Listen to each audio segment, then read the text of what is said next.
माणिकराव कोकाटे अजित पवारांच्या भेटीला गेलेले आहेत। अजित पवारांची माणिकराव कोकाटेंवरती नाराजी आहे। कोकाटे तुमच्यामुळे सरकारची बदनामी होते असं अजित पवार यांनी सांगितले। थोड्याच वेळामध्ये माणिकराव कोकाटेंचा फैसला केला जाईल। बोलताना आपण भान ठेवायला हवं होतं असं अजित पवार यांनी म्हटलंय। अजित पवारांनी माणिकराव कोकाटे यांचे कान टोचलेले आहेत। कृषी मंत्री माणिकराव कोकाटे त्यांच्या व्हिडिओमुळे अडचणीत आलेले आहेत आणि त्यानंतर त्यांचे अनेक व्हिडिओ सुद्धा समोर आलेले आहेत ज्यामध्ये ते शेतकऱ्यांविषयी बोलतात आणि त्यावरूनच अजित पवार यांनी नाराजी व्यक्त केली आहे। सागर कुलकर्णी या संदर्भातली माहिती देतात। सागर, अजित पवार कोकाटेंकडे आपली नाराजी व्यक्त करतात, राजीनामा होणं अपेक्षित आहे का या सगळ्या प्रसंगानंतर? वास्तविकतेत ज्या पद्धतीने अजित पवार भाष्य करत होते त्यावरनं कोकाटेंचा राजीनामा होणं हे अपेक्षित आहे। पण मुद्दा असा उपस्थित राहतो की अजित पवारांचाच अभय यापूर्वी अनेक वेळा माणिकराव कोकाटेंना देण्यात आलेला आहे। वेगवेगळी विधानं जी वादग्रस्त ठरली, राज्याच्या सरकारची प्रतिमा मलिन झाली, तरी देखील अजित पवारांनी त्यांच्यावर कोणतीही कारवाई केली नाही।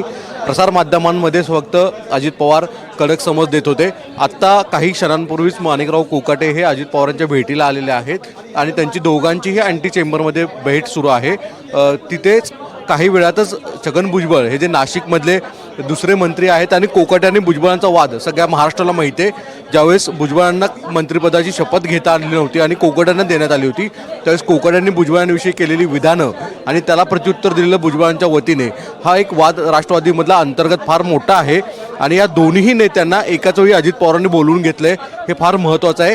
याचा अर्थ नाशिकमधल्या राजकारणामध्ये मोठी काही घडामोडी घडण्याची शक्यता नाकारता येत नाही। या अर्थात दोन मुद्दे उपस्थित राहत आहेत। जर कोकाटेंवर कारवाई करायची असेल तर त्यांना थेट मंत्रिमंडळातनं डिच्चू दिला जाईल का, त्यांना पदच्युत केलं जाईल का, किंवा परत एकदा उपस्थित राहतो तो मुद्दा म्हणजे त्यांना फक्त खात्याची वर कारवाई केली जाईल का, त्यांच्या कोकाटेंकडनं कृषी खातं काढून अन्य कुठलं खातं दिलं जातं आहे का, अशा स्वरूपाचे काही कारवाई करण्याचं धाडस अजित पवार दाखवत आहेत का, की फक्त बोलाची कडी बोलाचा भात अजित पवार होणार आहेत?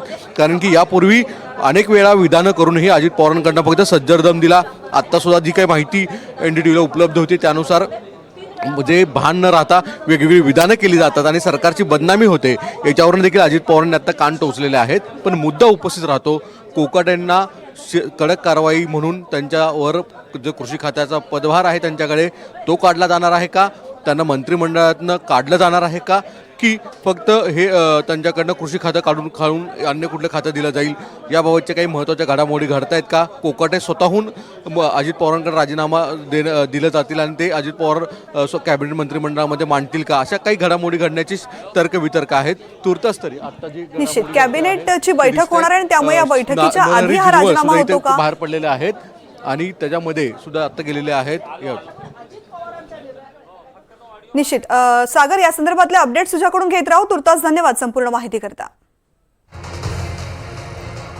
तर अजित पवार यांनी माणिकराव कोकाटे यांचे कान टोचलेले आहेत। थोड्याच वेळामध्ये माणिकराव कोकाटे यांचा फैसला होऊ शकतो कारण कॅबिनेटची मीटिंग होणार आहे आणि तत्पूर्वी अजित पवार या संदर्भातला काय फैसला करतात हे पाहणं महत्त्वाचं आहे। कोकाटे तुमच्यामुळे सरकारची बदनामी होते असं अजित पवार यांनी त्यांना सांगितलेलं आहे। बोलताना आपण भान ठेवायला हवं असंही अजित पवार म्हणाले। सागर कुलकर्णी या संदर्भातली माहिती देत आहेत। सागर, अजित पवार आणि माणिकराव कोकाटेंच्या अँटी चेंबरमधल्या बैठकीतले काही महत्त्वाचे संवाद जे आहेत ते उपलब्ध झालेले आहेत। यामध्ये अजित पवारांनी कोकाटेंवर त्यांच्या कार्यपद्धतीवर वारंवार वादग्रस्त विधानं केली जातात याच्यावर भाष्य केलेलं आहे। कोकाटेंनी भान न ठेवता वक्तव्य करणं हे सरकारलासाठी डोकेदुखी आहे आणि बदनामी करणारं आहे। आपण विधान करत असताना भान ठेवायला हवं अशा स्वरूपाच्या कानपिचका अजित पवारांनी कोकाटेंना दिलेल्या आहेत। अर्थात माणिकराव कोकाटेंना फक्त बोललं जाईल आणि त्याच्याऐवजी त्यांच्यावर काय कारवाई करतायत का इथपर्यंत अजित पवार जात आहेत का हे देखील पाहणं गरजेचं आहे। तुर्तास जी काही माहिती उपलब्ध होती त्यानुसार कोकाटेंनी कानपिचक्या ज्या आहेत त्या अजित पवार जगजाहीर देत होत्या त्या त्यांच्या अँटी चेंबरमध्ये सुद्धा दिल्या जात आहेत। आता अजित पवार धाडस करतायत का की कोकाटेंना पाय उतार करावं, त्यांच्याकडनं कृषी खात्याचा पदभार काढून घ्यावा, या संदर्भातल्या काही घडामोडी पुढच्या काही क्षणातच समजून येतील। निश्चित अत्यंत तिखट शब्दामध्ये अजित पवार यांनी आपली नाराजी व्यक्त केलेली आहे। मात्र कारवाई होते का हे पाहणं महत्त्वाचं आहे। धन्यवाद संपूर्ण माहिती करता।